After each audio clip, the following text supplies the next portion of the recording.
8:16 de la mañana, estamos de retorno en Altavoz en Vital, también en las redes sociales de Tribu Televisión.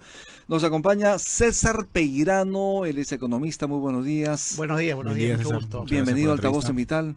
Igualmente, gracias por la bienvenida y muy contento de estar con ustedes. ¿Qué le parece a usted la intención del gobierno en este caso de subirle el sueldo a la presidenta Dina Boluarte en 125%? Es un despropósito, eso no tiene ni pies ni cabeza, la verdad. El sueldo que tiene el presidente es suficiente para lo que puede gastar, ya que tiene todo pagado en Palacio de Gobierno, así es que no tiene ningún sentido por subirle el sueldo, salvo que ya esté pensando en la CTS de cuando se vaya a ir dentro de poco. Su pensión, ¿no? Así Una pensión es, creo jugosa. que más es eso que otra cosa. Entonces, ¿todo cambio remunerativo debería estar pensado de cara al próximo año? Yo creo que, mira, lo más probable es que esta dinámica política vaya a producir un adelanto de elecciones, lo que hemos visto el día domingo, está probablemente llevándonos a ese escenario, y yo creo que la presidenta lo que está pensando es la mejor forma de salir, digamos, bien forrada, por llamarlo de alguna forma, del puesto en el que está ahora. Cuando usted se refiere a lo que hemos visto el domingo, se refiere obviamente a las declaraciones del médico Cavani, exactamente, que ha señalado que hay 5 operaciones, una de ellas solamente funcional, las demás fueron estéticas, por lo tanto la presidenta sí le mintió al país. Exactamente, y eso es una causal de vacancia. Desde su punto de vista es causal de vacancia. Sí. ¿Usted cree que con el Congreso la va a qué? Mira, si esto está presionando desde los medios, es que significa que algún acuerdo se ha roto ahí. Probablemente sean los brasileños de Odebrecht que siempre están dando vueltas, digamos, han roto este acuerdo que mantenían con APP y con las demás bancadas, y probablemente hayan definido ya que el recambio es necesario. Entonces, me parece personalmente que esa puede ser la motivación de todas estas cosas. Los agentes económicos, ¿cómo verían al país en un nuevo cambio, un nuevo recambio presidencial? Sería muy malo, o sea, muy mal visto, porque nuevamente entraríamos en esta dinámica digamos, un dólar alto, saldrían algunos dólares de la economía. Por incertidumbre, ¿no? Exactamente, mucha incertidumbre política que se va a aparejar junto con el tema de seguridad que tenemos ahorita, digamos, en ciernes, y hacer un escenario muy volátil para las inversiones y en general para la economía. ¿Son momentos adecuados para invertir en el país cuando recientemente han asesinado a 13 personas en Patás, donde lamentablemente el premier señaló que no había nada, no pasaba nada, que todo estaba tranquilo, y además negó la existencia de este secuestro que día después le explotó en la cara con este asesinato de 13 personas? Claro, o sea, mira, el tema de seguridad es básico para cualquier inversionista. O sea, no estamos hablando de alguien que viene a poner plata en un banco para ganar un plazo fijo. Estamos hablando de alguien que viene a poner una inversión, digamos, productiva, una fábrica, un comercio. Alguien que tiene interacción con el público no va a poder hacerlo porque está expuesto, lamentablemente, a un tema de extorsión, a un tema de robo. Y mientras más escala el tema de inseguridad, los costos asociados a eso son más altos y por lo tanto desincentivan la inversión. ¿Qué le parece en ese sentido la decisión de Dina Boluarte de suspender toda actividad minera en Patás por 30 días? ¿Cuánto daño económico va a generar? Es una locura. Mira, la exportación de oro, porque básicamente el oro está en $3.300 exactamente, la onza, ¿no? Y con la incertidumbre mundial que hay por los aranceles, es más o sea, tiende a subir el precio del oro. Entonces, parar la producción en este momento es una tontería realmente lo que ellos han propuesto. Una decisión errónea. Muy mala, muy mala. ¿No? Como dijo la presidenta de la Sociedad de Minería, lo que se debería hacer es parar la producción artesanal o ilegal, ¿no? A través de medios coercitivos, que en este caso sería el ejército. Efectivamente. ¿Cuánto estaría perdiendo el país, en este caso la región, por una decisión de este tipo? No tengo el dato exacto, pero sí, o sea, digamos, los niveles de producción de oro en la zona de La Libertad son bastante, o sea, creo que es la principal actividad en este momento, incluso mayor que la agricultura. Por lo tanto, parar esa actividad en una región, porque esto significa parar, o sea, parar Patás significa parar toda la región productora de oro en La Libertad. Es un despropósito. Efectivamente. De otro lado, en el gobierno se señala que el Perú crecería este año 3,5%, ya no los 4% inicialmente. Hay un descenso significativo, además de un contexto internacional complicado y además en un momento cuando no se está respetando las reglas fiscales. ¿Cuál es su visión como economista? Sí, justamente este tema de tener un déficit fiscal desde el año 2014, desde el 2014 no salimos del déficit fiscal, te provoca en el largo plazo ya problemas, digamos, de financiamiento externo. Se vuelve más caro, vamos reduciendo la capacidad de endeudamiento y por lo tanto te va complicando la posibilidad de salir por el lado financiero de cualquier problema económico que tengas. En el caso de la proyección económica, bueno, o sea, salvo el MEF, que es el más optimista, todos los demás están hablando de un crecimiento de 2.5, 2.4. Como el Banco Mundial. Exactamente. 9, ¿no? Entonces, claro, con ese nivel de crecimiento no alcanza para poder absorber a toda la fuerza laboral que entra al mercado año a año. Entonces es imposible poder, digamos, tener un futuro mejor con unos números de ese tipo, ¿no? Justamente Kurt Burneo Farfán, ex ministro de Economía y Finanzas, aquí en el programa señaló que el Perú debería crecer por encima del 5% para dar empleo a esos más de 300.000 jóvenes que cada año se insertan al mercado laboral. Pero ¿qué hacer para poder crecer sostenidamente por encima del 5%? Mira, la coyuntura internacional, a pesar de que es un riesgo en el corto plazo, digamos, nos está dando en la parte estratégica una oportunidad que no la tuvimos desde hace muchas décadas. Hoy día tú tienes una división, digamos, del mundo entre los globalistas y los nacionalistas. La victoria de Rumania ayer de un partido nacionalista te está dando, digamos, un esquema en el cual tú tienes, por un lado, al Partido Comunista Chino y los BRICS, ¿no? Junto con Lula, con la India, que son la parte globalizadora, Estados Unidos, Rusia, Europa, que está entrando en esta dinámica en la parte nacionalista. La cuestión es dónde se va a parar el Perú y qué oportunidades nos da eso. La oportunidad principal es básicamente poder reindustrializar el país, es algo que desde los años 50 se avanzó. De hecho, en algún momento conversábamos con algunos colegas. ¿Por qué la gente vino de la sierra a la costa? Claro. Era básicamente atraída por el trabajo industrial, que después se trató de llevar al extremo en el gobierno militar y acabó fracasando en los años 80. Pero fue una oportunidad que se pudo hacer básicamente por políticas, digamos, de corte industrial. Eso en este momento, con los tratados de libre comercio que tenemos, no solamente nos da una perspectiva de poder mejorar el mercado interno, que sería lo ideal, o sea, lo que dice Kurt Burneo es, esta gente que está entrando al mercado laboral tiene que tener un puesto de trabajo. Pero tú no puedes poner a esta gente, digamos, en la informalidad donde el promedio de ingresos son 1.200 soles y en el sector formal son 1.500 soles. Entonces, tú necesitas tener un mercado fuerte, necesitas gente que tenga mejores ingresos para poder tener un mercado interno mucho más fuerte. Y eso se logra con un sector industrial a la par de los sectores de exportación que tenemos en este momento. ¿Por qué no podemos reforzar el sector industrial en el país? Es un tema de política, ¿ya? Mira, por ejemplo, en este momento Perú exporta concentrado de cobre, que, o sea, nos ha salvado, digamos, el tema histórico, el problema principal que siempre tuvo el Perú de falta de dólares. Pero sigue siendo materia prima, sigue siendo Exactamente. piedras. Sin embargo, tenemos 4 refinerías, una que es la de Sauber Perú en Hilo, y las otras 3 paralizadas, donde se podría refinar el cobre y exportar cátodos, que es un paso siguiente. No estamos hablando ya de industrializar o hacer algo más, sino un paso más. Y eso te puede... Ni siquiera hablamos de baterías, ¿no? Claro, exactamente. Estamos recién en un primer paso, ¿no? Lo mismo pasa con el gas. Estamos exportando gas y no lo estamos utilizando, habiendo proyectos para poder hacer una planta de amoníaco, hacer nitrato de amonio, hacer urea. Petroquímica, que es importante Exactamente, para el país. una petroquímica. Que ahora con este tema de la guerra en Ucrania quedó demostrado que necesitábamos tener un abastecimiento cercano de este tipo de fertilizantes, por ejemplo, o para explosivos para la minería.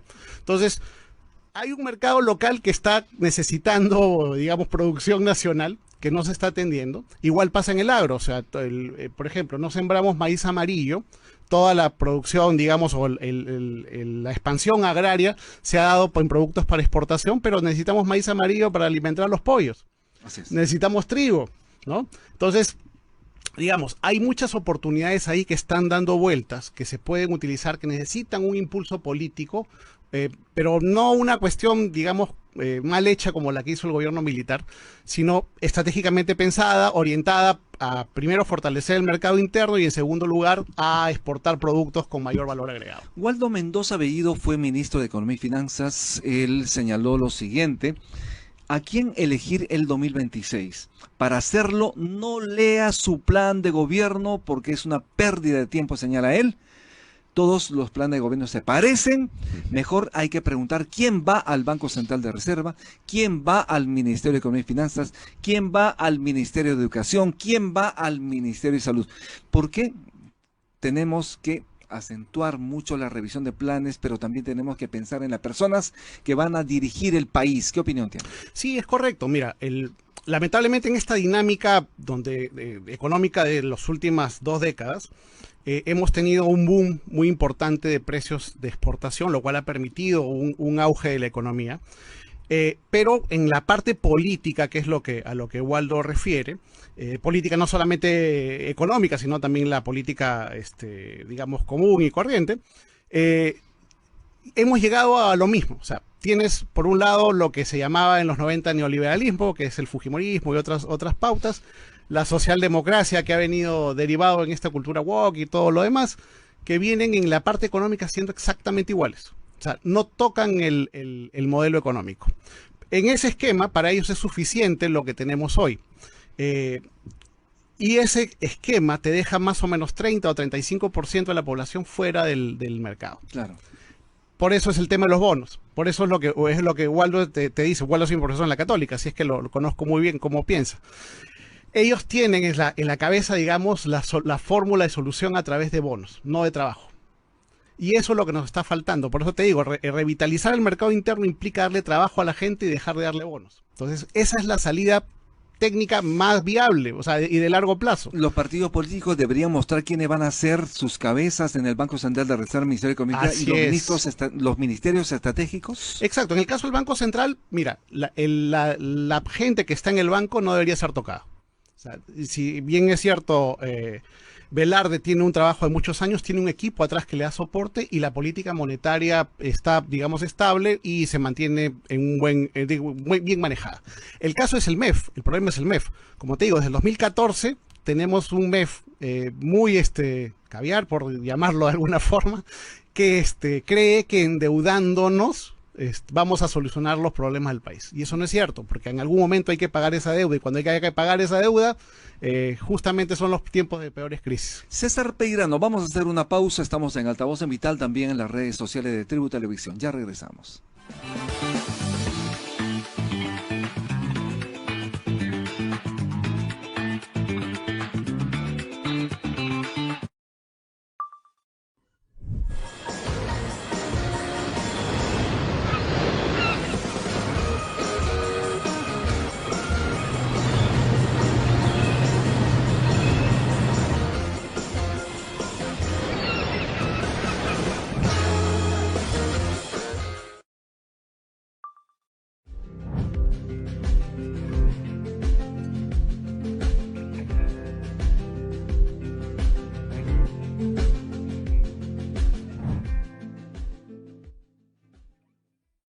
Hay un lugar en el mundo que lo tiene todo.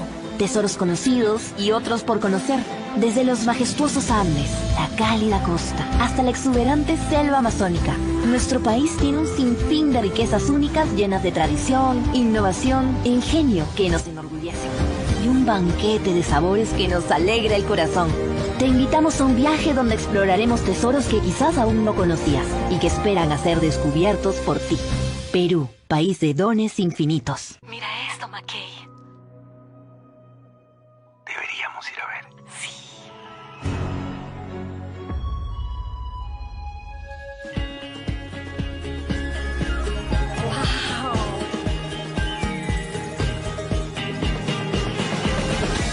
Cada vez que veas algo sobre el Perú, tendrás un wow. ¡Wow, Perú! Wow, Perú. Reserva tu viaje para experimentar Perú Wow.